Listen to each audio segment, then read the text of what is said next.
I wasn't much of a reader growing up unless you count comic books and Mad Magazine, and of course the funny pages and the sports sections in our local newspaper. I developed a very mild interest in books during late elementary school, thanks to those scholastic catalogs. But even then, I tended towards sports biographies and books about aliens. So the first time I ever remember getting truly lost in a book was in high school.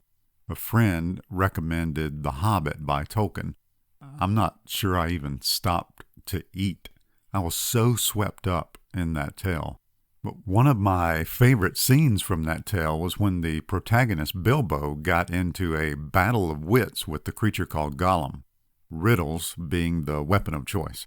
So, as a way of introducing you to my topic for this episode, and in a respectful tip of the hat to Bilbo and Gollum, here's a riddle for you. What can burn the eyes and sting the mouth, yet still be eaten? Eaten, but not grown, born in water, yet can also be dismantled by water. I'll give you the answer in the words of my daughter, Daisy, since she inspired this episode with a speech that she developed and competed with at a regional speech and debate competition in Memphis. The answer to my riddle is, in Daisy's words, quote, something so mundane, so ubiquitous, so cheap and easy to find, end quote, that you're guaranteed to have it in your house right now. Now, being an excellent riddle solver, maybe you've already guessed by now that I'm referring to salt, that lowly household edible that most everyone has in abundance. But that wasn't always the case. In fact, salt has a long and flavorful history. Salt has been used as a currency and even for bartering, and because of that, countries have actually gone to war over salt. It's even considered a bit of a culinary miracle because it can be used as both a seasoning and as a preservative. Salt is so important that scientists say our bodies need it just to transmit nerve impulses. They need it to contract and relax muscle fibers, including those in your heart and your blood vessels. And our bodies need it to maintain a proper fluid balance. In other words, if all the salt were somehow removed from our bodies, we'd die almost instantly. Salt has even inspired well-known phrases that are still in use today. For example, have you ever accused anyone, or perhaps been accused, of being a little salty, meant as a bit of an insult? Well, in my daughter's speech, she challenged her listeners to take another look at that phrase and maybe even rethink it. She took her audience on a historical and literary journey, or what she called salt mining, exploring the value and essential nature of salt, the powerful history of salt, and looking at what the Bible has to say about salt. Here's what she found. First, the value and the essential nature of salt. Have you ever heard the phrase, worth your salt? Daisy pointed out that the phrase can be traced back to Roman times. The Roman army had to have salt for their soldiers, their horses, their livestock, etc., so they were pretty reliant on it. In fact, soldiers were sometimes paid in salt. Interesting fact, that's actually the origin of our word salary, and it's also where the phrase worth your salt comes from. The salt that we pay pennies for now, pure, white, finely ground salt, was originally a sign of wealth and was reserved for the rich. In fact, in medieval times, salt would be placed in the center of the dining room table, and those sitting, quote, above the salt or closer to the lord and lady were considered to be of high rank, and then those seated below the salt, well, let's just say that they were lucky to be invited in the first place. You may now kiss my ring, peasant. Because of salt's value throughout time, it's also had periods in which it held tremendous power. In chapter 12 of Mark Kurlansky's book, Salt, A World History, he opens up by saying, quote, the history of Americas is one of constant warfare over salt. Whoever controlled salt was in power, end quote. For example, during the Civil War, Abraham Lincoln ordered blockades on all southern borders. Obviously, these blockades worked like modern-day embargoes, causing shortages on many basic supplies, but chief among them was salt.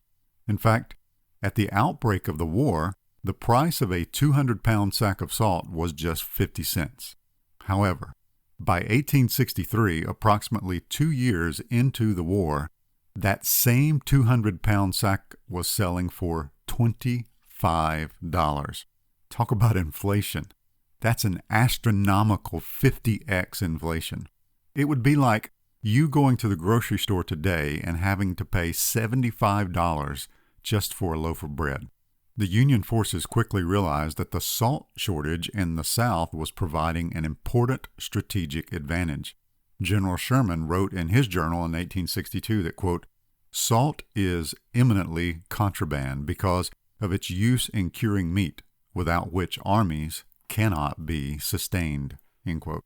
And last but certainly not least, a quick search through the Bible reveals that there are approximately 40 verses containing salt. The most obvious passage that might come to mind is the one my daughter first mentioned in her speech, Genesis 19 and the story of Sodom and Gomorrah. You know the story. Lot and his family flee the city just before it's destroyed, but they're warned by the angels, quote, "Run for your lives, don't look back, and don't stop anywhere on the plain.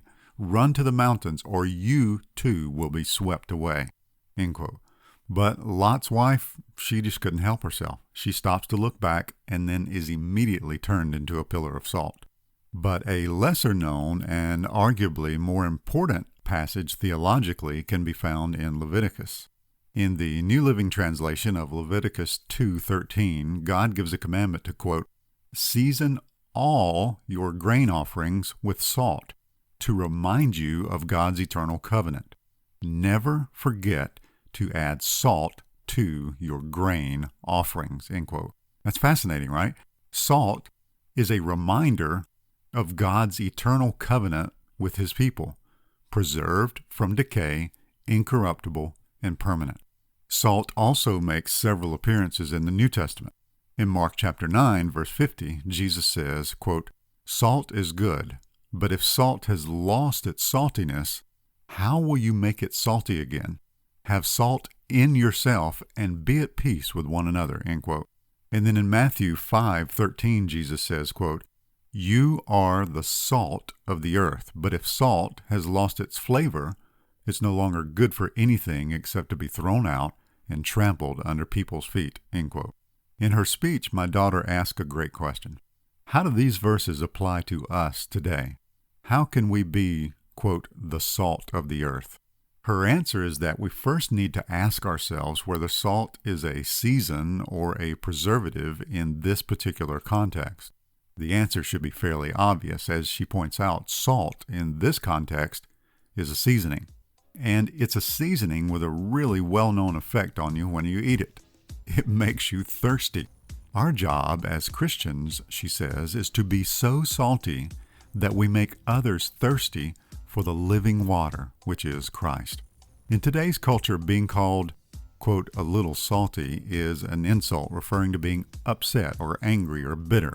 But really, when you think about it, being salty for Christians is the exact opposite. You aren't upset or angry. You're calm and at peace, even in the midst of storms and trials. You aren't bitter. You're good and kind and gentle, bearing the fruit of the Holy Spirit.